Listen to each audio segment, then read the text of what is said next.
ada juga yang komen gitu kan, yang nyinyir gitu. Kalau 14 hari kayak nggak ada apa-apa terus tiba-tiba declare COVID-19 gitu. Kayaknya jadi tren deh sekarang atau segala macam. Bukan maksudnya seperti itu, tapi pertama aku share video ini karena barangkali ada yang mengalami hal yang sama gitu ya. 10 hari sebelum itu tuh memang aku banyak kegiatan, dari ada tinjau lapangan, ada rapat, ada ketemu orang banyak gitu kan di satu forum. Memang di situ kemungkinan bisa saja tertular gitu, dimanapun kita nggak pernah tahu. Padahal aku protokol kesehatan sangat ketat.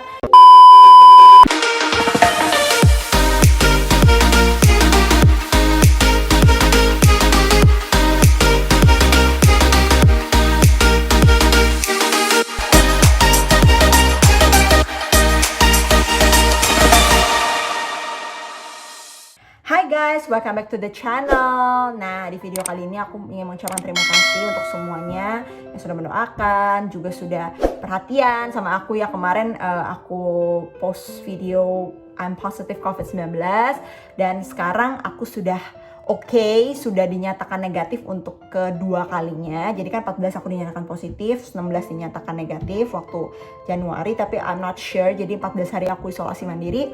Lalu aku tes lagi sampai akhirnya negatif. Dan di sini aku ingin share ke kalian semua aku sudah negatif dan sudah berkumpul lagi sama keluarga dan bisa beraktivitas kembali. Tentunya dengan protokol kesehatan yang ketat gitu ya. Jadi di sini aku juga pertama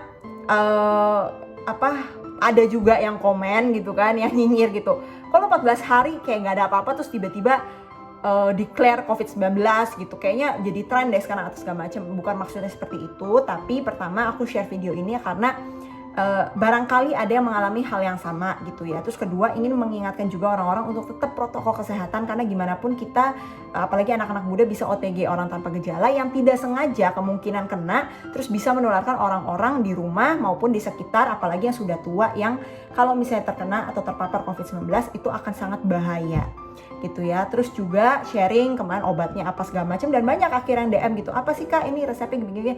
Maksudnya bukan resep karena aku dokter ya, tapi maksudnya apa sih kayak obat semprotnya atau apa segala macam, mereka banyak yang bertanya gitu. Dan banyak juga dokter-dokter yang teman-teman aku yang dokter gitu yang baru tahu gitu kan, kaget terus ngasih edukasi juga. Ada juga yang mengalami hal yang sama. Jadi nggak ada cuman kayak buat bikin publikasi atau gimana, no, tapi it's about sharing. Nah, jadi kenapa aku baru share 14 hari setelah isolasi mandiri, setelah mau PCR lagi? Kenapa? Karena kemarin itu pada saat positif, dinyatakan positif ya, namanya kan ini kan pandemi yang ya cukup menyeramkan, bahkan sangat menyeramkan gitu ya. Terus tiba-tiba aku juga biasanya menolong-nolong orang yang mau ke rumah sakit apa segala macam, tiba-tiba di aku sendiri gitu. Kayaknya rasanya juga kaget. Terus langsung harus ngaturin PCR test juga buat sekeluarga di rumah gitu kan, takutnya ada yang terpapar. Terus langsung kayak SOP isolasi mandirinya seperti apa, jangan sampai ada bersentuhan untuk barang makan, barang cuci baju apa segala macam, pokoknya dilakukan semua sendiri. Di atas clear aku sendiri. Terus juga di rentan 14 hari itu kan juga aku masih agak ketar-ketir ya gitu, makanya minum vitamin apa segala macam, karena takutnya bisa jadi kan ada gejala atau apa gitu loh. Jadi setelah aku pikir 14 hari udah fine, udah oke, beneran ternyata rasanya kayaknya udah nggak ada gejala, terus tinggal besok ke PCR, kayaknya rasanya bebannya juga sudah tidak terlalu besar gitu. Terus juga memang pada saat 14 hari itu kenapa aku di sosmed di mana-mana juga tidak gembar-gembor, karena pada saat itu juga kan pekerjaan masih banyak gitu kan, kayak apalagi untuk pertama ya, untuk sebagai wakil masyarakat ini lagi musim puncak hujan, ngurusin koordinasi banjir dan lain-lain. Kayaknya I think it's not the real proper time aja gitu untuk kayak ngasih tahu aku COVID-19 ke semua orang, dan akhirnya menghambat banyak pekerjaan gitu. Terus kedua juga ada pekerjaan-pekerjaan yang kita juga kan ada worker, ada gitu, tim, terus juga ada konstituen dan lain-lain. Jadi kayak nggak mau mereka ikut-ikutan drop aja karena akunya drop gitu loh. Tapi kalau setelah udah 14 hari kayaknya akunya juga udah oke, udah semangat banget gitu, udah imunnya udah oke semua. Ya ini sharing supaya bermanfaat gitu loh. Jadi nggak yang jadi kan gini, kayak misalnya kena gitu, oh alhamdulillah udah sembuh, oh thank God, puji Tuhan udah sembuh. Jadi orang juga kayak udah langsung bisa mau lapor mau minta tolong apa segala macam, udah nggak sungkan gitu loh. Intinya sih seperti itu. Nah terus Aku update juga, sekarang aku udah negatif. Terus, nah ini nih yang ada teman aku yang dokter itu sempat mengedukasi juga. Aku kan pertama pikiran kan waktu di konten sebelumnya juga kan aku bilang bahwa bisa jadi false positif atau enggak. Tapi ternyata kan kemarin dari 6 dokter tuh, 1 bilang bisa jadi salah di lab atau false positif, yang 5 tetap bilang kamu sempat gitu ya, dari yang online consultation with doctor gitu kan, dari aplikasi rumah sakit, dokter dan lain-lain. Nah kalau yang ini, yang si temen aku ini bilang bahwa pengen lihat dong hasilnya gitu kan, dia juga kan mungkin biar jadi satu masukan ya gitu. Jadi di tesnya itu ternyata kalau PCR swab test itu kan memang lebih akurat, dan di situ aku tuh CT-nya 28 sekian, sedangkan untuk negatif COVID itu harusnya 30 ke atas gitu loh, itu batas minimal.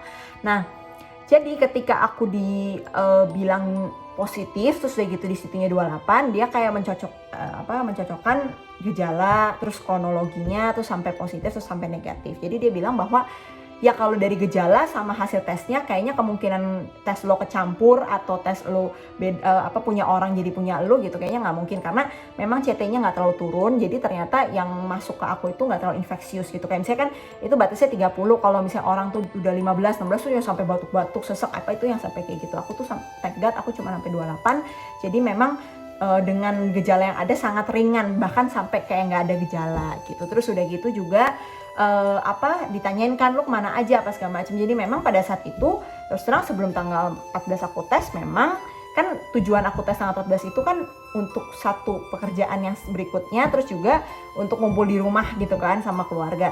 Nah 10 hari sebelum itu tuh memang aku banyak kegiatan, dari ada tinjau lapangan, ada rapat, ada ketemu orang banyak gitu kan di satu forum, terus ada ruangan ber-AC, ada gedung, ada apa segala macam. Jadi memang di situ kemungkinan bisa saja tertular gitu, dimanapun kita nggak pernah tahu. Padahal aku protokol kesehatan sangat ketat, pakai masker double, face shield, baju semua dicuci, nggak pernah makan minum, nggak pernah lepas masker kalau di luar, selalu makan minum di mobil atau di rumah, itu aja.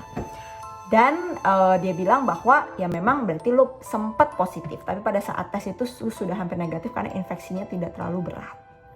Nah, tapi di sini yang aku mau tegaskan lagi adalah OTG itu kemungkinan itu sangat besar di anak-anak muda berarti ya, atau siapapun gitu ya yang memang imunnya kuat. Kayak mungkin aku waktu itu juga kan karena minum vitamin, tapi waktu itu kan vitaminnya juga nggak yang sebanyak pada saat setelah positif ya. Jadi ya vitamin C biasa aja gitu, terus makan teratur dan lain-lain.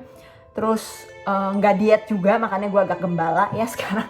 Nggak gembala banget, tapi saya jaga makan, tapi nggak yang sampai diet karena memang takut terpapar gitu, karena kita imunnya harus kuat, daya tahan tubuh harus bagus gitu. Tapi bisa kena gitu. Akhirnya aku OTG orang tanpa gejala. Dan di sini yang mau ditekankan adalah kita anak muda bisa aja OTG, makanya tolong jaga banget protokol kesehatan, pakai masker, mencuci tangan, jaga jarak, menghindari kerumunan. Pokoknya banyak deh hal-hal yang sebenarnya kita logikanya udah tahu kan gimana caranya menghindari dari virus itu gitu loh. Terus juga yang penting di sini adalah kalau kita habis dari rame-rame apa segala macem, better kita isolasi mandiri dulu deh gitu.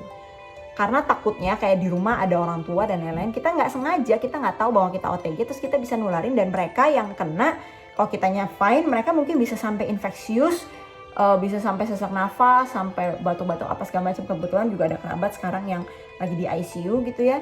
Dia juga gitu, get it from the children, dari anaknya cuman nggak tahu gitu, anaknya juga batuk-batuknya baru setelah dia juga batuk-batuk, terus sekarangnya orang tuanya yang sangat parah gitu. Jadi di situ, atau kalau memang nggak yakin atau ya udah PCR aja dulu atau minimal antigen gitu. Kalau negatif mungkin baru kumpul sama keluarga. Jadi itu. Dan kalau memang penting banget harus gimana ya, mendingan masker sama masker aja gitu meskipun di rumah, karena ya itu ya maksudnya sekarang ini sudah banyak yang terpapar, banyak juga yang sembuh, tapi banyak juga yang masih berjuang. Jadi intinya untuk yang masih berjuang semuanya semangat, tetap optimis, tetap berjuang. Untuk yang masih beraktivitas semuanya protokol kesehatan ketat, dan kalau misalnya nggak penting banget kayak hangout apa segala macam, better dari Zoom, dari WA video call gitu. Jadi hindari dulu yang kayak kerumunan dan lain-lain gitu ya. Stay safe, stay healthy semuanya. Semoga kita sehat dan semoga pandemi ini cepat berlalu. Vaksin juga berjalan dengan lancar dan tidak ada hambatan dan semua bisa kembali normal seperti semula. Dan satu lagi, kalau ditanyain kan ada juga yang nanya, Mbak kalau misalnya udah pernah positif berarti nggak usah vaksin dong gitu kan.